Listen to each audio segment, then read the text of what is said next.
Bienvenue à toutes, bienvenue à tous. C'est l'heure de suivre votre émission préférée artistique, au cours de laquelle nous parlerons du tout dernier album de l'artiste ivoirien Tiken Jah Fakoly. Aussi, nous recevons en seconde partie le Béninois Giovanni Wansou, qui a remporté le prix RFI Théâtre 2018. Merci de vous installer confortablement. C'est parti.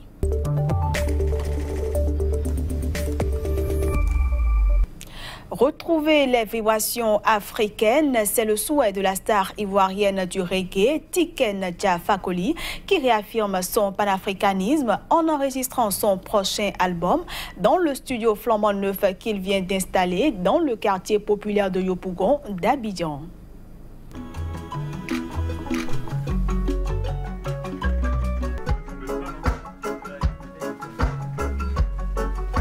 Le deuxième album ont été enregistrés ici avec des musiciens ivoiriens.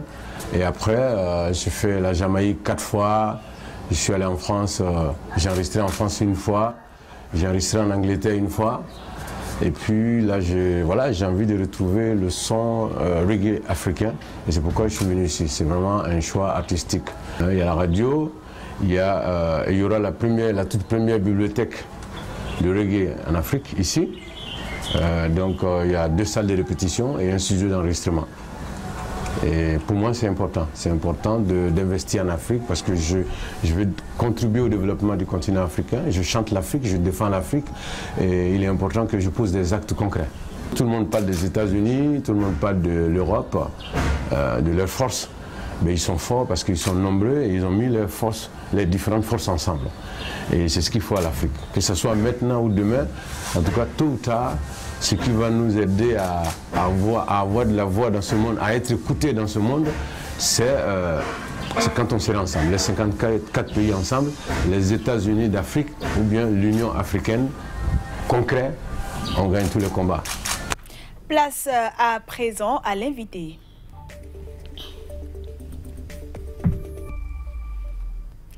Notre invité du jour est acteur, auteur, écrivain, gestionnaire de projets et consultant en gouvernance et démocratie. Il est également cofondateur des Embuscades de la Scène, boulevard de jeunes créations théâtrales.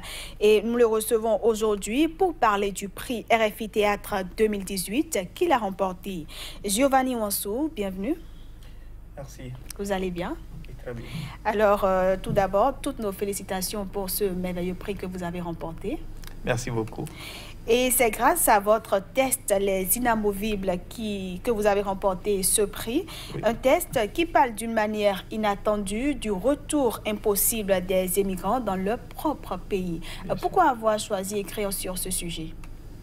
J'ai choisi d'écrire sur ce sujet parce que c'était d'abord une commande d'une activité qui se déroule à Conakry qui s'appelle Univers des mots. Donc, j'ai été contacté pour écrire sur les migrations. Seulement, il n'y avait pas de limite, je devais choisir mon angle de traitement. Moi, je trouvais que la plupart des médias internationaux et nationaux parlaient déjà suffisamment des migrations, que les acteurs du monde des arts et de la culture en parlaient aussi, tout ça. Donc, il fallait trouver un angle un peu particulier qui n'était pas très abordé par les médias et la plupart des acteurs. Donc, la première partie du travail a été de trouver cet angle-là pour attirer l'attention des gens sur cet aspect des choses. Voilà. Et racontez-nous un peu Les Inamovibles. Les Inamovibles, c'est l'histoire croisée de 2 ou 3 personnes. Un jeune homme qui s'est déplacé, qui est resté longtemps en Europe, mais qui n'a pas pu réussir et qui logiquement devait revenir chez lui, mais qui se retrouve face à la honte que ce retour lui procurerait en fait, parce que vous savez, dans certains pays, on n'accepte pas que vous échouiez ailleurs et que vous reveniez chez vous. Donc cette honte-là l'a accablé au point où il s'est donné la mort sous un train. Puis un autre jeune homme qui, lui, a décidé de partir parce que c'est un rêveur et il estime qu'on a le droit de se déplacer comme on le veut, comme on le peut, et qu'il a envie de découvrir le monde. Donc, il part sur les routes migratoires de façon clandestine, mais sur le trajet au beau milieu de l'océan, ils se rendent compte tous avec ces co-voyageurs que leur rêve était trop lourd et qu'il fallait s'en débarrasser, autrement ils allaient chavirer. Et comme lui, il tenait vraiment à ses rêves, il ne voulait pas s'en débarrasser, eh bien on l'a jeté à l'eau. Et j'ai expliqué dans l'histoire qu'il s'est noyé, mais je l'ai fait revenir. Et je l'ai fait revenir en une personne qui décide de retourner, mais là, il y a une barrière. Donc, on lui demande de fournir quelques pièces avant de pouvoir retourner chez lui, pièces dont il n'est pas en possession. Et pour finir, c'est aussi l'histoire de sa mère qui attend le retour de son enfant, tout comme tous nos parents qui attendent que nous revenions quand nous sommes partis et qui ne veulent pas accepter l'idée que peut-être le voyage a mal tourné et que il n'y a pas de possibilité de revenir, que leurs enfants sont décédés ou quelque chose de ce genre. Voilà. Quel message est-ce que vous véhiculez à travers ce test? Bon, j'ai pour habitude de dire que mon objectif n'est pas de donner des messages ou une leçon, mais c'est de poser des questions. Nous créons des situations qui peuvent vous appeler, vous, à tirer des conclusions, vos conclusions, ou à vous poser les bonnes questions parfois. Et je m'inscris beaucoup plus dans cette catégorie de dramaturge, en fait. On préfère créer l'illusion de l'accident pour que cela interpelle les gens. Ça donne un déclic. Oui, que ça donne un déclic. Après, les conclusions ou la formulation des politiques, ça c'est de l'ordre des concepteurs de politique. Donc voilà à peu près.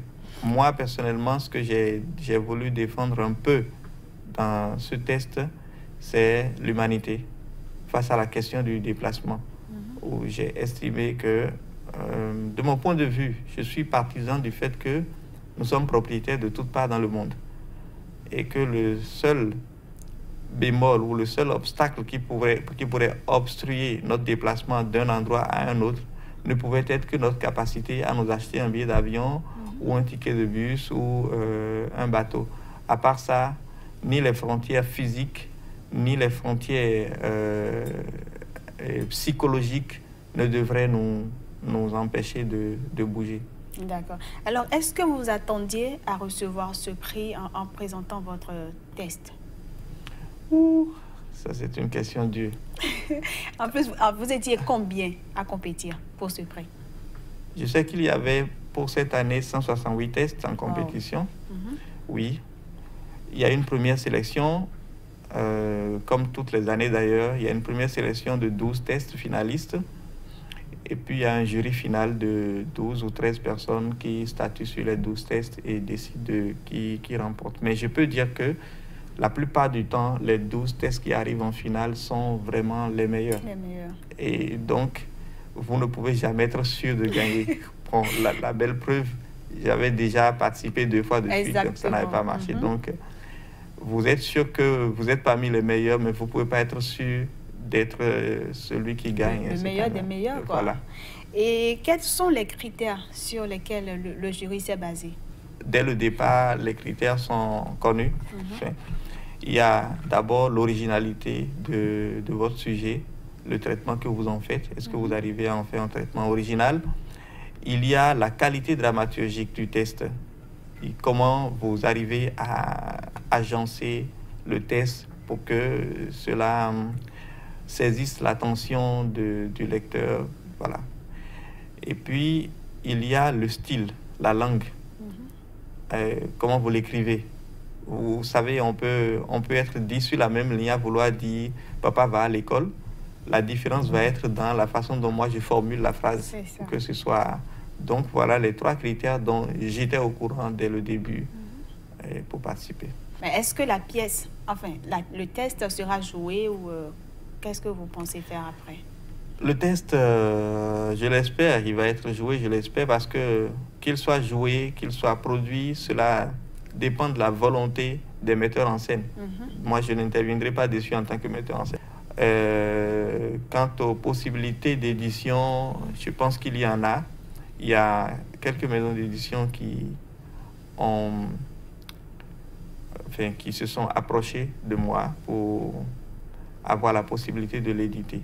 Donc, on en discute. D'accord. Et on espère que cela sera fait. Alors, Giovanni Wansou, c'est tout un parcours avant d'obtenir ce prix. Comment a commencé cette aventure d'écriture? J'ai commencé avec les mages du CGB Gamay. C'était sous la direction de M. Vicin Espédi et de Sourouanou, qui est un aîné à moi. Et donc, j'ai commencé en classe de 4e en tant que comédien. J'ai fait tout ce parcours-là au Festival Caletas du Ordin à la Latine, tout ça. Et c'est quand je suis entré à l'université que j'ai fait ma première inscription à l'université, à l'EACE. Je m'étais déjà inscrit à l'EACE avant d'aller m'inscrire en faculté. J'ai été formé là, en tant que comédien et metteur en scène. Mais j'écrivais déjà de petites déclamations de 10 minutes, 15 minutes, l'expérience du conte théâtralisé, puis une première pièce à l'EACE toujours. Mais après, je me suis rendu compte que j'avais besoin d'écrire davantage parce que je n'étais pas tout à fait satisfait des pièces qu'on nous proposait à jouer. Et ça m'a interpellé. Donc en 2011, je me suis jeté dans l'écriture et j'ai écrit une première pièce qui s'appelle 7 milliards de voisins, qui a participé à Plume Dorée, qui a été sélectionnée parmi les 5 nominés. Cette année, je pense que ça a été remporté par Ursule Nyoui.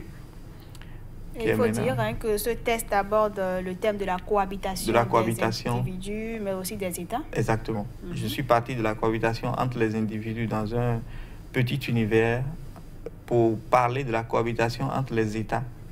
Et voilà, donc comme vous pouvez le voir, je suis sur ce segment-là. Après ça, j'ai écrit un deuxième test qui s'appelle Course au soleil, qui parle de la recherche d'un homme à se réaliser. Puis en 2016, j'ai participé à un autre concours qui s'appelle Test en scène, qui a été mis en place par Janvier Ngoulou, qui est un compatriote. Et je l'ai remporté. Ça m'a permis d'aller en France pour 1 mois et demi pour écrire un test que on appelait La Rue Bleue, qui parle, lui, du choc entre le développement urbain et les habitudes sociales, la mémoire des gens, et qui a été sélectionné aussi pour le prix RFI 2016, que je n'ai pas remporté. D'accord. Et voilà. Voilà. Alors, Giovanni Wansou, très rapidement, pour aider les acteurs plus jeunes que vous avez initié les embuscades de la scène, une plateforme annuelle ouverte aux jeunes créateurs du domaine théâtral. Très rapidement, pourquoi cette initiative? Ça part toujours du principe que quand nous avons un problème, nous essayons de trouver une solution. Moi, je le dis souvent à mes amis, il faut être plus content de voir le problème que de ne pas le voir. Dès que vous l'avez vu, c'est qu'il y a une solution. Et donc moi, à un moment donné, en 2013 notamment, j'en étais venu à une conclusion. Je sortais d'un parcours de près de 3 ans de recherche, de possibilité de jouer ma pièce dans des lieux connus. Mais je n'étais pas accepté parce que ma réputation ne me précédait pas. Je sortais de l'université, d'accord. Vous savez, les gens sont un peu frileux quand ils rencontrent des gens qui viennent de l'université et tout ça. Pourtant, ils reconnaissaient notre talent, mais ils n'étaient pas prêts à nous faire confiance jusqu'au bout. Et ça m'a un peu fâché. Et j'ai décidé de mettre en place un espace où les jeunes pouvaient avoir une première chance de faire une première diffusion de leur travail, quitte à prouver au monde professionnel qu'ils ont déjà fait ci et ça. Et ça a marché parce que en 4 ans d'exercice avec les embuscades de la scène, nous avons connu 11 metteurs en scène. Il y a eu 6 metteurs en scène qui avaient déjà un petit parcours avant de venir. Il y a eu 5 autres qui n'avaient aucun parcours. Et sur ces 11 metteurs en scène, il y en a eu au moins 3 qui ont aujourd'hui le vent en poupe. Giovanni Wansou, merci d'être passé par ici pour nous parler de votre prix RFI Théâtre 2018. Nous vous souhaitons bonne chance pour la suite. Merci. Et voilà, mesdames, messieurs, c'est la fin de votre émission artistique qui recevait l'écrivain béninois Giovanni Wansou. À bientôt.